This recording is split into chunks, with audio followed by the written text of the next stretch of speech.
Welcome to the Mama Needs a Moment podcast. We're your hosts, Chrissy and Cindy, co-founders of Her Health Collective, and moms who totally get the chaos of juggling it all. But here's the thing, your well-being matters. That's why we're on a mission to change the way moms take care of themselves. We bring you quick 10 to 15 minute bite-sized episodes packed with expert advice on women's health, parenting, and self-care, plus real-life tips you can use right now. So take a deep breath, grab your lukewarm cup of coffee, and let's make these moments count.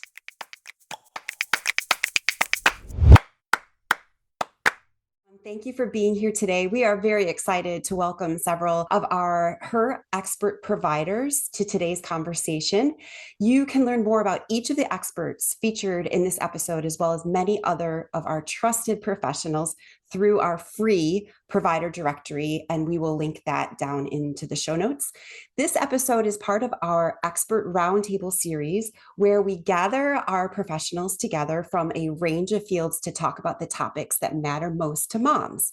We host 4 of these discussions each year, and this is the 3rd of our 2025 series. Our roundtables are a cornerstone of Her Health Collective. They bring together our diverse perspectives, they foster collaboration across disciplines, and they help us support moms with more connected, well-rounded care, while also giving our experts the opportunity to learn from each other.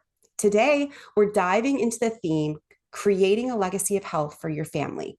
So it's important for us to say that legacy isn't just about genetics or heirlooms. It's about the habits, values, and systems that we build in our homes and the way we model health and well-being for our children.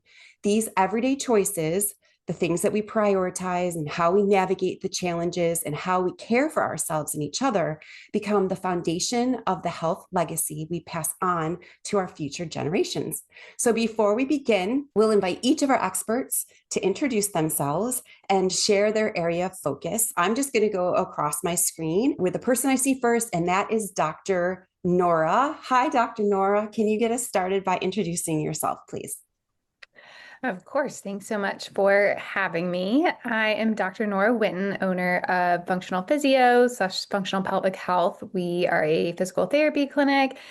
We treat pelvic floor conditions as well as orthopedics. And I'm super excited to chat a little bit more about taking care of yourself as a mom. That's great. Thank you so much. It's great to have you here. Sarah. Hey, everyone. I'm Sarah Parise. I'm the founder of Great Days by Sarah, and my whole mission in life is to get moms to carve out 2% of their day for their physical, mental, and emotional health so we can feel our best and therefore give our best to our loved ones and our families. It's always great to see you, Sarah. Thanks for being here. Hi, Marianne. Can you pop on, please? Sure. Hi, I'm Marianne Brenneman. I am the owner of Mindful Health and Harmony. I am a Family Life Coaching Association board certified expert. It's a mouthful. It means I work with tweens, teens, young adults, and parents. Perfect. You'll have a lot of perspective. Thank you. Hi, Veronica. Hi, good afternoon, everyone. I'm Veronica Kemeny, and I'm one of the founders of Anchor Perinatal Wellness, which is based in Raleigh and serving perinatal families across North Carolina with specialized mental health services during pregnancy, postpartum, birth, loss, everything along that spectrum. Thank you for having me. Thanks, Veronica. We're excited to hear your ideas on legacy of health. Anastasia. Hey, I'm Anastasia. I am a therapist and coach, and I work with families and moms just to help them create that life that's calm and less chaotic. That's fantastic. We're excited to hear what you have to say. Hi, Anna. Hi, I'm Anna Lutz. I'm a registered dietitian, a co-owner of Lutz and Alexander Nutrition Therapy. We specialize in eating disorders and pediatric nutrition. I also create Sunny Side Up Nutrition, which is a free resource to parents with recipes and non-diet parenting feeding advice. And I'm really excited to be here. Thank you. That's wonderful, Anna. You'll have a great perspective. Thanks so much. Hey, Nicole. Hi, everyone. My name is Nicole Bazinet. I'm an occupational therapist and owner of Be Well Baby, a infant specialty practice helping babies with infant feeding, movement and milestones, and torticollis treatment here in Raleigh. We're happy to have you. Thanks, Nicole. And Irene. Hey there, I'm Irene Googe, and I work as a sleep coach and postpartum doula with Loving Lesson Sleep Solutions, where I help parents get more sleep with the right strategies. I provide sleep coaching success programs for families with newborns to preschool age to really pinpoint those challenges and get to the root cause and help them become calm, confident, and rested in their parenting journey. Thanks, Irene. This is fantastic. We have a really great group of people here today. So thanks so much for your time. All right, we have so much to cover today. We are going to dive right in. And one of the things that I think of when we think of legacy is food culture. It's such a prominent piece of what is talked about in raising kids these days, especially if you have a daughter. I have a daughter. It's something I think about a lot. When we think about legacy, it's one of those powerful influences that we pass down to our children. It's not just what we eat, but how we eat that leaves a lasting impact. Families can hand down dieting and body image struggles to our children. Or we can also pass down a culture of nourishment, balance, and joy when it comes to food. So I'm going to direct this to Anna first, because this is your absolute specialty here. So in your practice and on your podcast, you speak about how breaking away from generational dieting can have a profound impact on a family's health. Can you share how modeling behaviors like prioritizing nourishment over body size creates a healthier legacy for our children? Absolutely. This is something I'm so passionate about, and is why we created Sunny Side Up Nutrition, honestly, was to get this message out to parents. So, as we all know, modeling is the best way for children to learn. And so, all too often, children are taught about dieting and controlling one's body size through dieting by watching the parents or the adults in their lives. And, they learn that they might learn from their parents or their families that about the value that thin bodies are better than larger bodies. And sadly, that then gets passed down, and then it really influences how they approach food and the values about bodies and food in their own life. But by breaking that cycle, we can really have that significant impact on our children's physical and mental health. So, what I think about is dieting is a significant risk factor for eating disorders. There's a lot of risk factors for eating disorders that parents have no control over, but dieting is something that, we can't totally cushion our children from hearing dieting messages, but we can really think about what we're modeling in our homes. Another thing I think about is weight cycling. So we know that losing weight and gaining weight is a significant health risk. A lot of the physical health concerns or health diagnoses that are associated with larger bodies, actually, when you look at the research, is linked to weight cycling. So when someone isn't spending their life constantly dieting and losing weight and gaining weight, that can have a significant impact on their health. And then I think about our children's mental health, and knowing that their self-esteem and their worth isn't tied to their body size, that they're going to be accepted by their loved ones no matter what. The thing is that it's hard, right? And so it's really thinking, well, what parents can do. And I really like to talk to parents about, let's just start to think about the language we use in our homes about food and bodies. Let's think about modeling moving our bodies for joy and because it feels good for our physical and mental health, not to change our bodies. We don't have to solve all of our body concerns all at once in order to make an impact and break this cycle. I like to tell parents, let's fake it till we make it. What are some little things we can do? And that can really make a significant impact. I'm happy to talk about more concrete things too, but I want to pass it on. Thank you so much, Anna. And I do actually have a follow-up question for you. Great. I'm thinking about the pressure parents feel to make sure their child is getting all the nutrients. I think about my daughter and all of the breads and cakes she's eating, and I'm like, but you need broccoli. So in those situations, how can we balance encouraging a variety of nutrients that logically we know is helpful for our child to grow and get stronger, while also cultivating that positive relationship with food? It's a great question. And so I really feel like it goes back to modeling, where our culture wants us to talk about food and nutrition a lot. And maybe our instinct might be to explain to our young child why we want them to eat broccoli.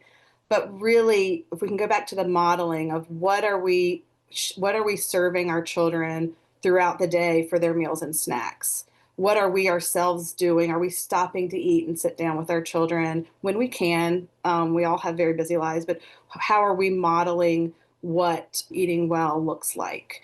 And so really thinking that we have thousands of opportunities as parents know of eating, right? We eat at least 3, if not more times a day. Think about how many times a month that ends up being. And so really thinking the way children learn what quote unquote healthy eating is by the food we offer. It's by how we eat. And it's by really prioritizing taking time to stop and fuel our bodies for what we have to do that day. Yeah. Thank you so much, Anna. I want to turn it over to Sarah at this point because, Sarah, you are the expert at modeling healthy habits and making it a doable part of your day. So, can you dive into that a little bit? How do we model healthy habits for the next generation when it comes to food and movement of our body? This episode is brought to you by Her Circle, the ultimate community for moms looking for real connections, meaningful experiences, and expert support. From mom's night out and family adventures to book club, volunteer opportunities, and expert workshops, Her Circle is where moms come together to learn, laugh, and lift each other up. Spots are limited, so join the waitlist at herhealthcollective.com/membership and be the first to know when doors open. Absolutely. I think the first kind of overarching theme that I stick with is progress over perfection. It's like you said, your daughter's grabbing, carbohydrates and cakes, and that's like what their little bodies want.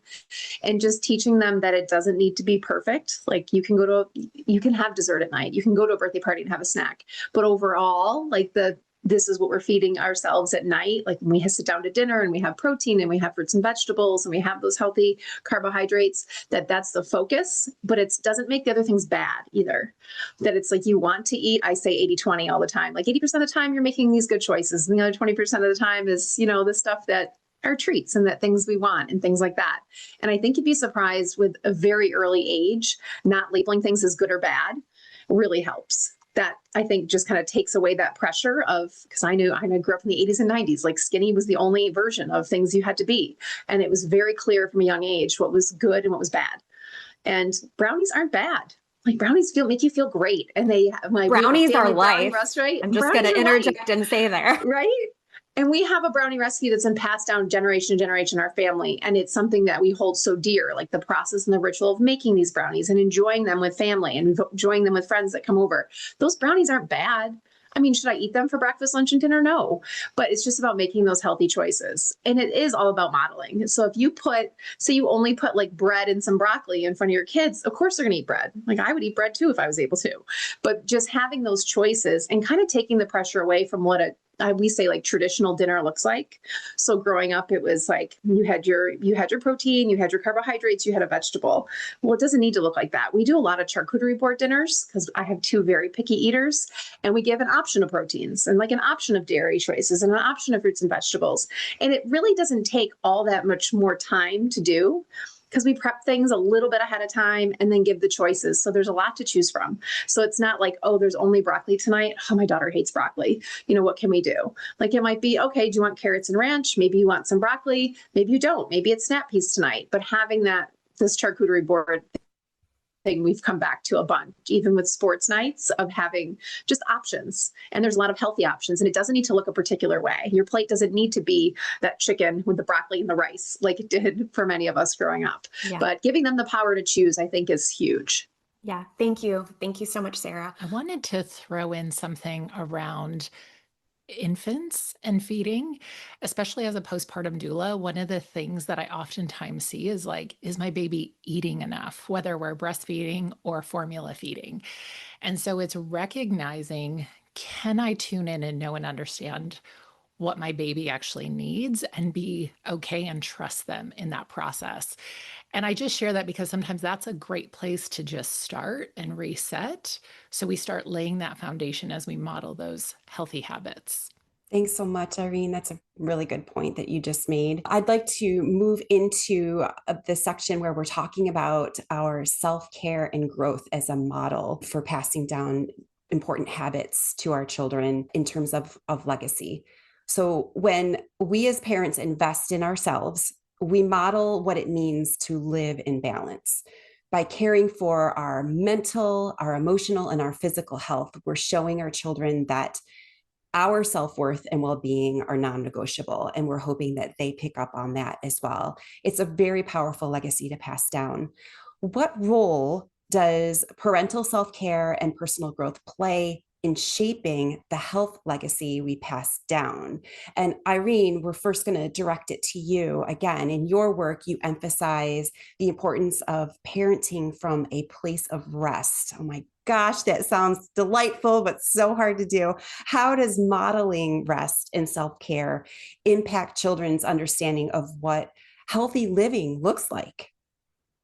Yes, we all want to be in that dream state of like being restful and showing up calm and confident in all we're doing. And I think that it's a process and a practice that we incorporate because I really believe that rest is a mindset shift where it's recognizing like, how do I take care of myself as I also take care of you? Because I think a lot of times we think about just parenting and it's like me doing something for my child. But if we can step back and think about parenthood, like how are we together as parent and child in our home in this relationship?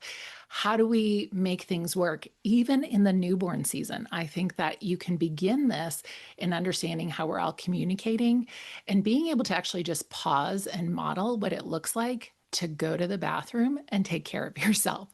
A lot of times, like that's one of the first places I encourage parents, like it's okay to put your child in a safe place and go to the bathroom, use the restroom, because then you're going to be able to show up and take care of your child.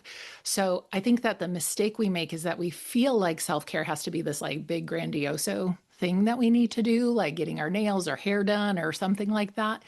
But I think it's just like, how do we take care of ourselves in these moments and give moments to just breathe and slow down? And I think that our children are continuously showing us like, slow down, I'm not that fast. And so our culture is fast and biggie sized. And so just sometimes just being able to slow down and be in that place of rest. I think what something that's really important that you said is that rest is slowing down and taking a moment. A lot of people, I know myself, confuse rest with sleep. You know, I got a lot of sleep last night, but in reality, my brain is moving 1,000 miles a minute. So I think that that was a really great distinction that you made. So thanks so much for that, Irene.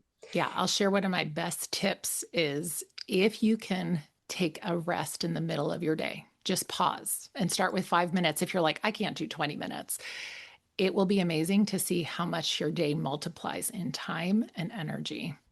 Okay. And so when you say rest, you're saying even just sitting and breathing deep breaths for Sit, breathe. You can lay down horizontally because, you know, if you tell a new parent sometimes, like, just sleep when baby sleeps and all that, that can be annoying. So it can really just be like, let me just get horizontal.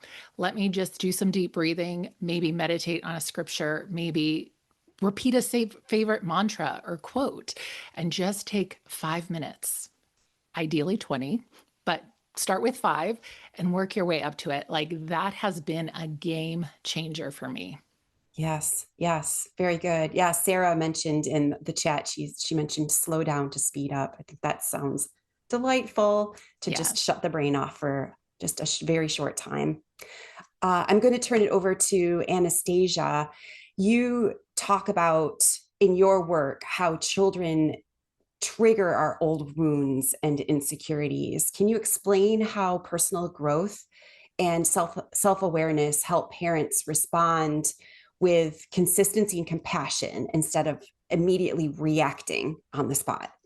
Yeah, of course. I think a lot of times with the personal growth, it helps us become aware of how we're feeling. And I was a school counselor for years, and in that job, we spent a lot of time on teaching kids feelings, right?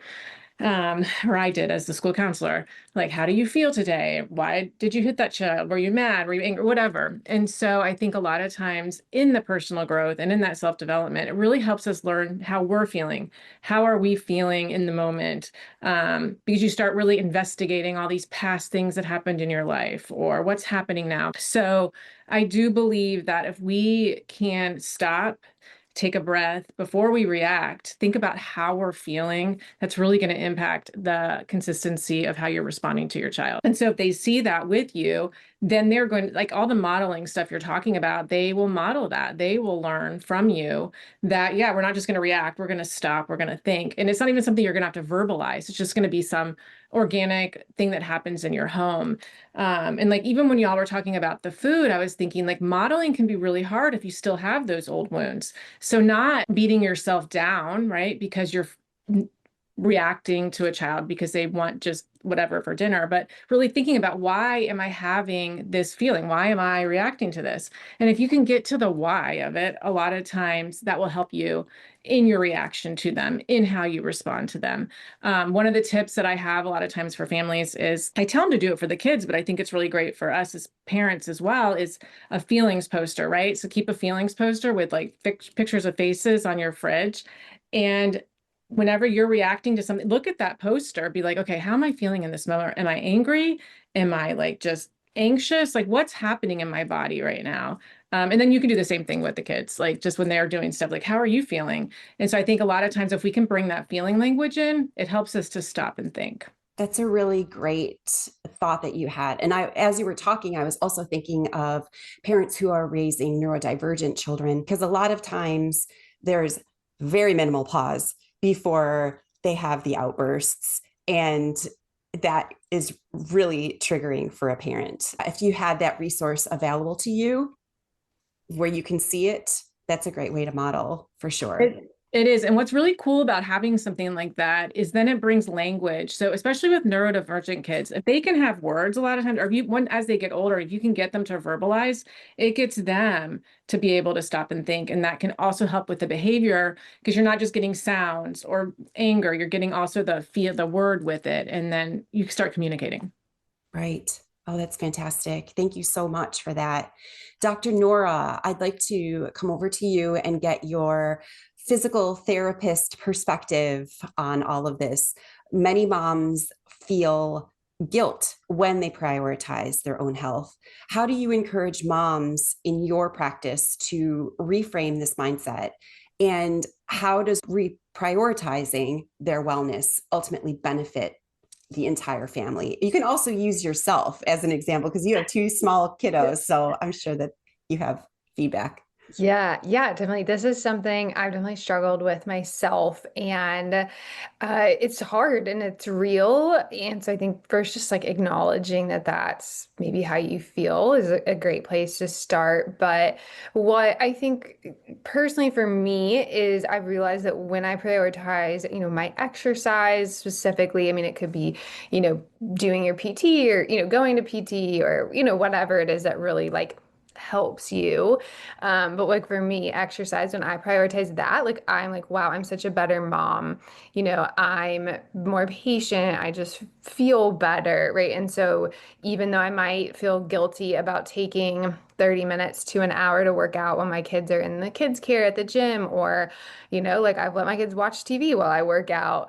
It's like, but I'm going to be so much more engaged and present if I just take this time. And I think realizing that, being able to give your kids your full attention, I guess one of my friends said it this way, like they don't need your attention all the time, but some of the time they do need all of your attention. And so I think sometimes when we don't prioritize our health, it kind of turns into this, like, maybe they're never getting the best version of us, or we're, a little preoccupied. And so by making sure you're healthy, then I think you can just show up a lot more present for your family, your partner, spouse, right? Of like, I feel like we've all like noticed that probably in somebody else of like, oh, you need to work out. Like you have, you're really stress today. So yeah, I think kind of thinking about it from that angle, and it's okay to take that time for yourself, because then ultimately the time that you are with your family is going to be more productive and just better.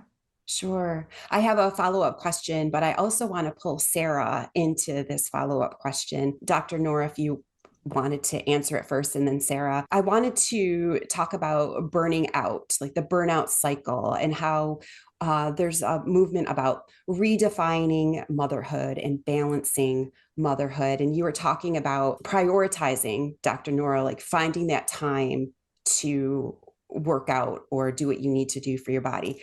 Do you have pointers that you give to your clients on how to squeeze that in? If they're feeling completely overwhelmed with their day, how do they not get into this overwhelm cycle or this burnout cycle? Do you have different ideas that you offer them in order to squeeze in a little bit of time for themselves to move their bodies? Yeah. Yeah, I think it can definitely again be hard, but like I think one letting go of that your workout has to be like perfect. I think that's something I've struggled with and a lot of moms that I work with who, before they had kids, they were running marathons or, just going to workout classes 5 days a week. And so they're like, well, if I don't run for an hour, like what's the point? And so trying to be like, no, like something is always better than nothing and like getting that mindset and just even doing it in front of your kids or, letting them know, hey, for 10 minutes, like mommy's going to be doing her exercises. I'm right here. You can do it in the playroom, but like in 10 minutes, like I'll play with you. And so even just like squeezing in those little things, I think can be really helpful. And even now, like my 5-year-old, like he'll come out in the garage with me. He might work out with me. He might draw with chalk, but it's like I still kind of can interact with him. So I think one, doing it around your kids, and then also like something's always better than nothing. So letting go of the guilt that your workout's not long enough or perfect enough too can be really helpful. Along those same lines, I always say we have to drop the all or nothing. Like Dr. Nora said, that we kind of have in our head before kids of like, I'm going to the gym. Or when I was training, when I was a runner, it was like, if I didn't run 6 miles, it wasn't worth even running. I'd had to do something else to kind of fill in the gaps. And then you become a mom and you're like, 15 minutes becomes so valuable. So kind of just getting rid of that all or nothing and doing something is better than nothing. But to tack on that too, is it doesn't need to be by yourself. Like it can be with your children. So a lot of the things that we've been doing in the afternoon, I have early morning clients now, so I don't always get my workout in. So in the afternoon, we've been playing continuous tag and we play with my kids and the neighbors' kids. And so someone's it, kind of like traditional tag. You're running around the backyard. And if you get tagged, you're never out and you don't freeze. Like someone picks an activity. So you have to do jumping jacks, so you have to do squats, and then you do 10 squats and then you get back in, or you do 10 jumping jacks, you get back in. So very easily these 15 minutes turn into like my heart rate was up for 15 minutes. This does fully count as a workout. And it does count as self-care, even though it's not alone and it's not like what you would consider traditional, like in the gym. So getting a little creative so the kids, aren't waiting for you. They can play with you. They can do this too, obviously depending on the age group of your kids that you're doing. But we've incorporated neighbors and people are coming over and people love this continuous tag. And moms are like, oh, I haven't worked out in months. This is actually really hard to run around for 10 minutes in a tag situation. But yeah, dropping that all or nothing and then not having it in your head that it's going to be like a quiet workout at the gym or like an hour-long silent yoga class, which are lovely, but not always doable as moms. And I just want to give a big heartfelt thank you to all of our experts. For our listeners, you can find information about all of these fabulous experts and all of the other incredible providers that we have on our directory at herhealthcollective.com. Be sure to also check out our other podcast episodes where you will find these fabulous providers and look at our website. We have articles and videos of content from all of these providers, so you can dive deep on whatever topic is plaguing you at the moment, which as a parent we know is always a lot. So thank you everybody for being with us, and we look forward to the next one. Thank you, everybody. It was great to see you today. That's a wrap. You carved out a few moments just for yourself, and that's a big deal. We understand that time is limited, but we've got your back, which is why we keep these episodes short, sweet, and packed with goodness. Don't miss a thing. Hit the follow button so you're always the first to know when a new episode drops.